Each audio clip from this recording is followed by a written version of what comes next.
Imagine a man sitting in a jail cell, calmly confessing to 600 murders. Detectives from across America lined up, some waiting months just to hear him talk. He was handed steak dinners, strawberry milkshakes. He wandered police stations without handcuffs. He was called the most prolific serial killer in American history. There was just one problem. Almost none of it was true. This is the story of Henry Lee Lucas, the man who fooled an entire nation, exposed the darkest flaws in the American justice system, and left behind a trail of questions that still have no answers.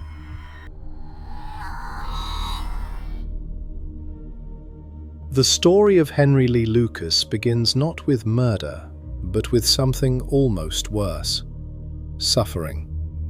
He was born on August 23, 1936, in a one-room log cabin in Blacksburg, Virginia, one of 9 children.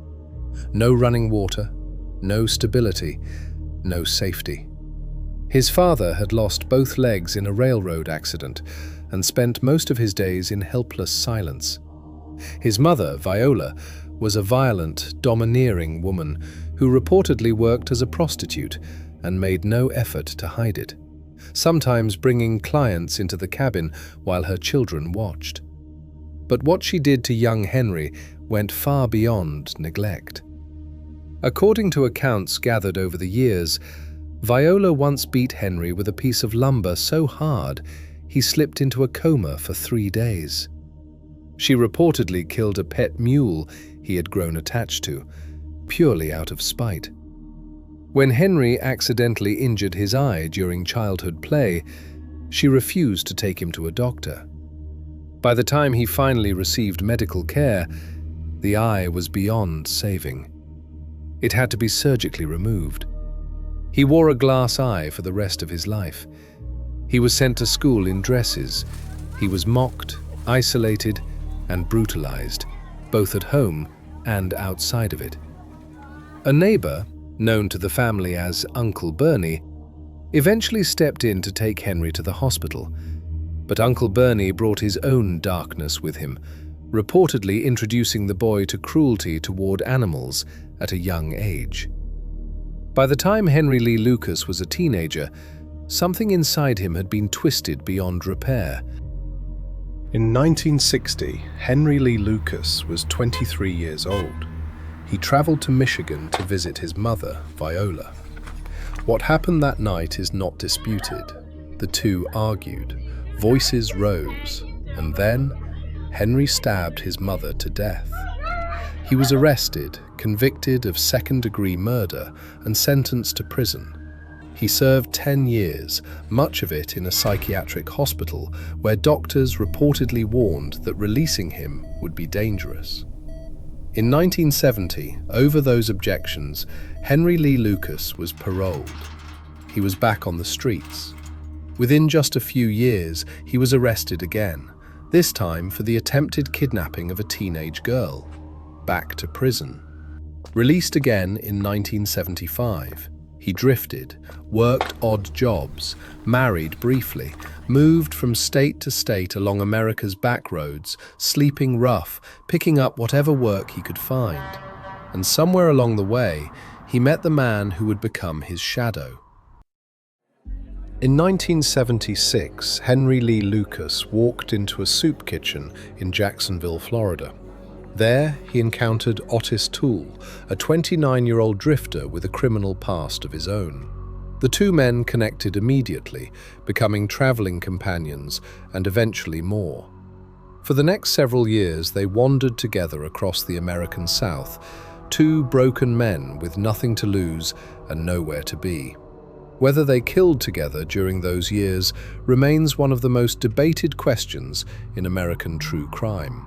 Some evidence suggests they did. Much of what was later claimed was almost certainly invented. What is not disputed, during this period, Henry Lee Lucas killed at least 2 people. Becky Powell was a teenage girl who had been in Otis Toole's care. She and Lucas developed a close bond, and the two eventually ran away together. They traveled through Texas until one night the relationship turned violent. Lucas killed her and disposed of her remains in a field. Shortly after, he killed an elderly woman named Kate Rich, who had taken them in as boarders. He later confessed to both of these murders when he was arrested. In 1983, a Texas Ranger pulled Lucas over for unlawful possession of a firearm, a routine stop. Lucas was brought to the Montague County Jail. What happened next changed American criminal history. In his cell, Henry Lee Lucas began to talk. At first, he confessed to Powell and Rich, 2 murders, verifiable, real. But then he kept going. He told investigators he had killed 75 people, then 100, then 150, then 360.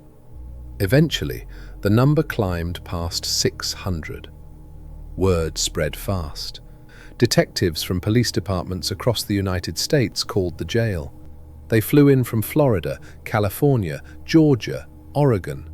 They brought files, crime scene photos, cold cases that had gathered dust for years. And Lucas, sitting in a jail cell in Georgetown, Texas, told them exactly what they wanted to hear. He confessed to murders in states he may never have visited. He described crime scenes in chilling detail. He claimed to be part of a satanic cult called the Hand of Death. He implicated Otis Toole. He gave names, dates, routes. Detectives went home satisfied. Cases were officially closed. Families were told, "We found the man who killed your loved one." The Texas Rangers formed a dedicated Lucas task force. Henry Lee Lucas became the most celebrated confession in American law enforcement history, and he was treated like royalty. Here is where the story becomes something almost unbelievable. Henry Lee Lucas, a man supposedly confessing to hundreds of brutal murders, was given preferential treatment unlike anything documented before or since. He was taken to restaurants for steak dinners, rewarded with strawberry milkshakes after each new confession. He was rarely handcuffed. He wandered freely through police stations. He reportedly knew the door codes. He was given access to televisions, comfortable surroundings, cigarettes. Detectives booked appointments months in advance to interview him, and here is the detail that investigators would later struggle to explain. Lucas was reportedly given access to the case files of the crimes he was confessing to. He could read the crime scene reports, study the details, and then confess, demonstrating knowledge that investigators assumed only the real killer could possess. He was also extraordinarily perceptive. Despite a reportedly low IQ, Lucas watched the faces of his interviewers carefully. When their expressions shifted, when something he said seemed to land, he leaned in. He adjusted. He made the story fit. The interviews were not recorded in a way that made it possible to determine what information was given to Lucas before he revealed it. Hundreds of cases were officially cleared. And then, a journalist started asking questions. In 1985, reporter Hugh Ainsworth of the Dallas Times-Herald began investigating Henry Lee Lucas's confessions. What he found was staggering. For a murder committed in Houston on September 12, 1981, Lucas was in jail in Maryland on that exact date, verified records, verified. For a murder in Tyler, Texas on September 9, 1975, employment records showed Lucas was clocked in at a mushroom farm in Pennsylvania that day. Ainsworth and his colleagues ran the numbers. In order for Lucas to have committed all the crimes he confessed to in a single month, his beat-up 13-year-old station wagon would have needed to cover 11,000 miles, more than 4 times the width of the continental United States. It was mathematically impossible. Around the same time, District Attorney Vic Feazell of McLennan County, Texas, had been assigned to review Lucas's confessions for local cases. He had already had potential suspects in those murders before Lucas confessed. He smelled something wrong. Feazell reached out to Ainsworth. Together, they assembled a picture of what had really happened. A grand jury was convened. The Attorney General of Texas, Jim Mattox, launched a formal investigation. The resulting report, known as the Lucas Report, was a devastating indictment of the entire process. Mattox wrote that officials had done nothing to stop the hoax and suggested that some had closed cases simply to get them off the books. The Texas Ranger Division's reputation was seriously damaged, and Henry Lee Lucas, now understanding that the game was over, began to recant. Despite the collapse of most of his confessions, Lucas had been convicted of 11 murders in Texas. He sat on death row for one case in particular, the 1979 killing of a young woman found beside an interstate highway wearing nothing but orange socks. She became known simply as Orange Socks. The evidence against him for this murder was almost entirely his own confession, and work records suggested he may have been in Florida at the time. In 1998, in one of the most unusual moments of his political career, Texas Governor George W. Bush, who approved nearly every execution request during his governorship, commuted Lucas's death sentence to life in prison. Bush reviewed the evidence and concluded there was reasonable doubt about whether Lucas had committed this particular crime. It was the only execution Bush ever stopped. Henry Lee Lucas spent his remaining years in a Texas prison. He converted to Christianity. He was described by prison staff as a model inmate. He gave occasional interviews, sometimes claiming he had killed no one at all, not even his mother. He died in a Huntsville, Texas prison from natural causes on March 12, 2001. He was 64 years old.